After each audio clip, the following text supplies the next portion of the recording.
अगर आपको कॉन्स्टिपेशन है, आपका मोशन क्लियर नहीं हो रहा है, सालों से लोगों का ऐसे प्रॉब्लम चलता है, लेकिन उसका कोई समाधान नहीं है। बहुत सारे मेडिसिन भी खाते हैं, कुछ समाधान नहीं मिलता। आज मैं उनका समाधान बताती हूँ इन सारे प्रॉब्लम्स का। कॉन्स्टिपेशन का खास करके मैं अभी बोलूँगी। जब हमारे भीतर कुछ वो अनवांटेड जो थिंग्स है हमारे खाने के बाद जो निकल जाना चाहिए हमारे शरीर से, वो निकल नहीं पाता। वो धीरे धीरे हमारे शरीर में जमा होकर रह जाते हैं। ये तो किसी किसी का परमानेंट प्रॉब्लम है, किसी किसी का कुछ सर्टन प्रॉब्लम होता है, कुछ भी हो। ये सारे बहुत तकलीफदायक होते हैं। खाना ठीक से खा भी नहीं पाएगा वो इंसान, अगर पेट खाली नहीं हुआ तो खाना नहीं खा पाएगा। बहुत सारे प्रॉब्लम्स ऐसे भी आ जाते हैं। इसका समाधान क्या है? तो पहले वो मल को बाहर निकालना है। हमारा जो पहला चीज़ है कॉन्स्टिपेशन में, कि वही जो मल बाहर निकल नहीं पा रहा है उसी को निकालना है। तो उसके लिए हमें करना क्या है? फर्स्ट थिंग तो यही है, आपको हर रात, स्टार्टिंग से, पहले दिन से हर रात गुनगुने पानी में जो इसबगोल आता है हमारा, उसको फेंट देना है। अच्छे से वो फूल जाएगा, उसको तब तक फेंटिए जब वो फूल ना जाए। फिर उसमें थोड़ा सा त्रिफला का चूर्ण उसको डाल दीजिए। गुनगुने पानी में ही ये सारी चीज़ करना है। फिर उसको आप पूरा हल्का गुनगुना होना चाहिए, बहुत गर्म नहीं। फिर आप उसको पी लीजिए। और सुबह के लिए भी थोड़े वो त्रिफला के चूर्ण और ये इसबगोल मिला के पानी में रखिए। अगर किसी का थोड़ा पेट एसिडिटी टाइप का है, ज़्यादा उसको गैस्ट्रिक का प्रॉब्लम हो रहा है, पेट गर्म हो रहा है, तो उसमें मिश्री डाल सकते हैं। शुगर पेशेंट छोड़ के बाकी आराम से आप डालिए, तो वो पेट भी ठंडा रहेगा। तो गैस का जो प्रॉब्लम ज़्यादा हो रहा था वो भी शांत रहेगा। तो सुबह उठ के खाली पेट आप इसको पी लेना है, त्रिफला का चूर्ण और ये जो इसबगोल आप भिगो के रखे थे। ऐसे भी वो सुबह को फूल जाएगा। रात को लेते समय गुनगुने पानी में लेना है, सुबह इसको ठंडे पानी में, इसे रात को भिगो के रखे थे उसको खाली पेट ले लेना है। उसके बाद आपको अगर कोई योगासन मालूम है वो सारी चीज़ करिए। थोड़ी से जो भी आपको कैसे भी मिल जाएगा एक्सरसाइज, कुछ भी एक्सरसाइज कीजिए। उसके बाद आपको पूरे दिन क्या खाना है, वही तो प्रॉब्लम है ना। कुछ उटपटांग खा लेते वही निकल नहीं पा रहा है। अब उसको सही करना है, तो खाना ही पहले हम सही करेंगे। तो खाने में जो पहला आप चीज़ लेंगे वो है बहुत सारा फ्रूट्स, जैसे कुकुम्बर हो गए, सेव हो गए, कुछ भी आपके जो एसिडिक नहीं होते हैं, खट्टे नहीं होते हैं। क्योंकि बहुत लोगों का जब कॉन्स्टिपेशन बढ़ता जाता है, गैस्ट्रिक का प्रॉब्लम होता है ना, ये खट्टे चीज़ उनको और भी हानिकारक हो जाते हैं। तो खट्टे चीज़ बिल्कुल नहीं, खट्टे फ्रूट्स बिल्कुल नहीं। जो अल्कलाइन फ्रूट्स होते हैं, क्षारीय फ्रूट्स जिसको हम बोल सकते हैं, जो खट्टा बिल्कुल नहीं होता है, उसको आप खाओ, सेफ रहोगे। क्योंकि हर किसी का सिस्टम एक जैसा नहीं होता है ना। आप कुछ बहुत लोगों का ये एसिड बढ़ा भी देता है, कुछ खट्टे फल खा लेते हैं, तो इसीलिए उसको नहीं लेना है। बाकी अब जो भी तरबूज व जो भी क्षारीय फल है, फ्रूट है, उसको आप ले सकते हो। अल्कलाइन जो बिल्कुल खट्टा नहीं है, ना पक्के में ना कच्चे में, कभी खट्टा लगता ही नहीं, उस टाइप का फ्रूट आप ले लीजिए। सुबह का पहला जो खाना ये होना चाहिए। फिर उसके बाद भी अगर आप चाहो, आपको कंडीशन बहुत सीरियस है, आपको तुरंत रिलीफ चाहिए, तो उस दिन भर आपको बस यही खाना है। फ्रूट्स, कच्चे कुछ सलाड्स वगैरह, ऐसे जो कच्चा खा सकते हैं, जिस सब्जी उस टाइप के कुछ उसका नहीं तो जूस निकाल के भी पी सकते हो। पूरे दिन अगर फल खा के भी आप रहते हो तो भी अच्छा है। फिर रात को वही इसबगोल और त्रिफला का चूर्ण, फिर सुबह वही। तो एक दो दिन जब रिपीट करते जाओगे, अगर आप बोलोगे हम उपवास ऐसे नहीं रह सकते, हमें ऑफिस पे जाना है, काम करना है, तो एटलीस्ट एक दिन आपको उस टाइप का खाना लेना है।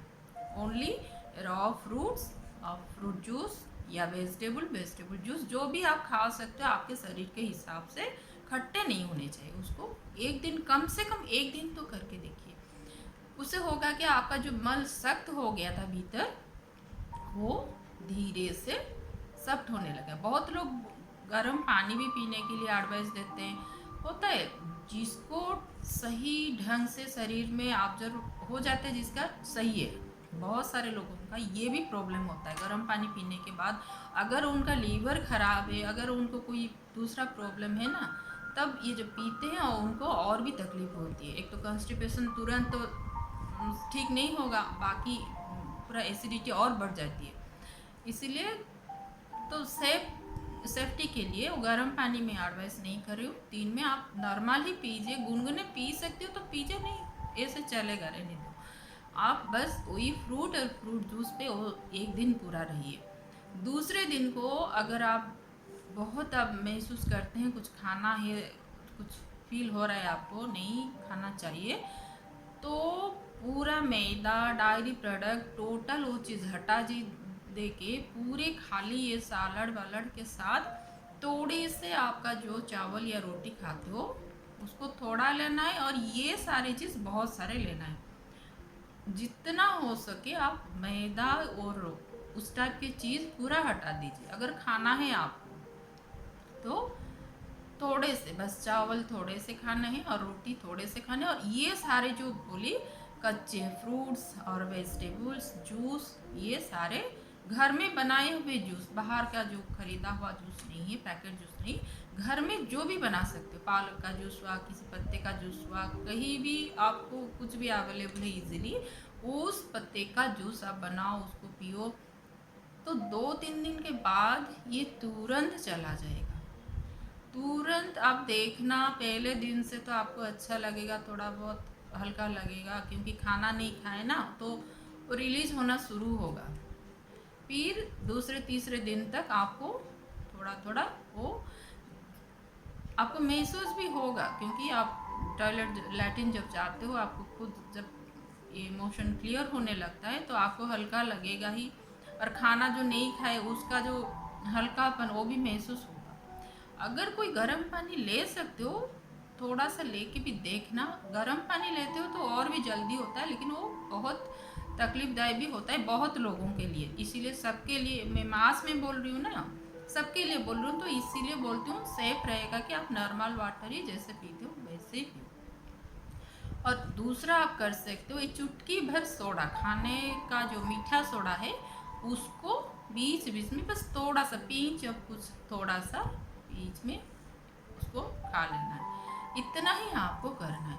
तो देखना जो पूरा सालों का आपका प्रॉब्लम था, वो कुछ 2-3 दिन के बाद तो आपको फील ही होगा। अगर आप इसको कंटिन्यू कर सकते हो, कुछ एक हफ्ते जैसे अगर आप कंटिन्यू कर लेते हो, आपका पेट पूरा साफ हो जाएगा।